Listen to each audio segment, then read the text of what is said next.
અમે 35 જેટલા વિડીયો જાહેર કર્યા છે જેનાથી એમની ઊંઘ હરામ થઈ ગઈ છે। એના કારણે જ અમારો અવાજ દબાવવા માટે એ આ ખોટી ફરિયાદો કરે છે। વિભાગ અને એસપીમાં પાણી હોય તો અમે 35 વિડીયો તમને આપેલા છે, જાહેર કર્યા છે। એ કયા અધિકારીઓ કોના માટે દારૂના ઠેકાઓ પર ઉઘરાણું કરે છે એના પર તપાસ કરે અને એમની સામે કાયદેસરની કાર્યવાહી કરે। તમારી જેલો માટે પણ આવીએ છીએ, તમારી જેલો મોટી કરી દેજો। જ્યારે હજારોની સંખ્યામાં પણ જેલમાં બેસવાનું થશે ત્યારે પણ અમે તમારી જેલોમાં બેસીશું। અને અંકલેશ્વર જીઆઈડીસીમાં આવેલ ડેટોક્સ ઇન્ડિયા પ્રાઇવેટ લિમિટેડ કંપનીમાં ગત તારીખ 3/12/2024ના રોજ બપોરના 12:40 બ્લાસ્ટ થાય છે। ત્યારે ત્યાં કામ કરનાર કામદારના પરિવારનો સાંજે 4 વાગે મારા પર ફોન આવે છે। ત્યારે અમે કંપની પર 4:30 વાગ્યાના અરસામાં પહોંચીએ છીએ। ત્યારે ત્યાંના મેનેજમેન્ટ, ત્યાંના ઉપસ્થિત પ્રાંત અધિકારી, સેફટી અધિકારી અને પોલીસ વિભાગના અધિકારીઓને અમે જણાવીએ છીએ કે કોનું મૃત્યુ થયું છે, કોને ઈજા થઈ છે એની જાણકારી એમના પરિવારોને આપવામાં આવે। ત્યારબાદ 4 લોકોના મૃત્યુ થયા હોવાના નામ સહિતની જાણકારી ત્યાંના યુનિટ મેનેજર અમને આપે છે। એ પરિવારોને અમે બોલાવીએ છીએ। એમની દયનીય હાલત જોઈને કંપનીને અમે માનવતાની રાહે એ પરિવારોને વળતર આપે એવી માંગ કરીએ છીએ। વળતરની જાહેરાત થયા બાદ જ એ ડેડ બોડી અમે સ્વીકારીશું એવી અમે માંગ કરીએ છીએ। ત્યારે કંપની પણ એમના મેનેજમેન્ટ ઓથોરાઇઝ સાથે વાત કરીને એમને વળતરની જાહેરાત કરે છે। બાદમાં પીએમ કરાવીએ છીએ અને એને એ બોડીઓને અમે અગ્નિ સંસ્કાર માટે મોકલી આપીએ છીએ।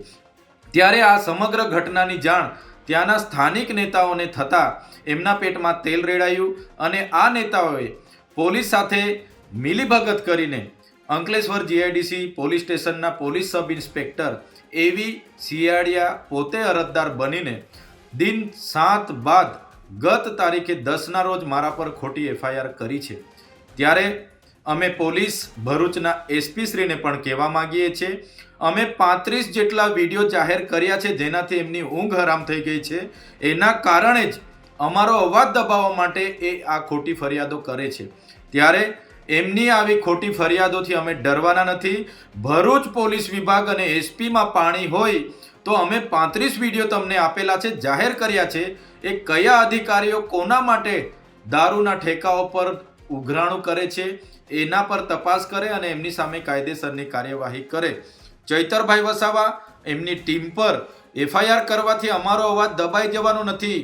ભરૂચની જનતાનો આ અવાજ છે, સંવિધાનનો અવાજ છે, ભરૂચના કામદારો, બેરોજગારોનો આ અવાજ છે। તમારી એફઆઈઆરોથી અમે, તમારી જેલોથી અમે ડરવાના નથી। આવનારા દિવસોમાં અમે તમારી જેલો માટે પણ આવીએ છીએ, તમારી જેલો મોટી કરી દેજો। જ્યારે હજારોની સંખ્યામાં પણ જેલમાં બેસવાનું થશે ત્યારે પણ અમે તમારી જેલોમાં બેસીશું। અને પોલીસ અધિકારીઓને ખાસ કહેવા માંગીએ છીએ, સરકારો બદલાતી રહી છે, તમારો પગાર એ પ્રજાના ટેક્સમાંથી આવે છે, એટલે નિષ્પક્ષ કાર્યવાહી કરો, તટસ્થ કાર્યવાહી કરો। કોઈના ચમચાગીરી કરવાની જરૂર નથી। જ્યારે પણ આવી ઘટનાઓ બહાર આવે છે તો સામાન્ય લોકોનું તો શું, ધારાસભ્ય પર ખોટી ફરિયાદો થાય છે તો પોલીસ વિભાગ પરથી સામાન્ય જનતાનો વિશ્વાસ ઉઠી જાય છે।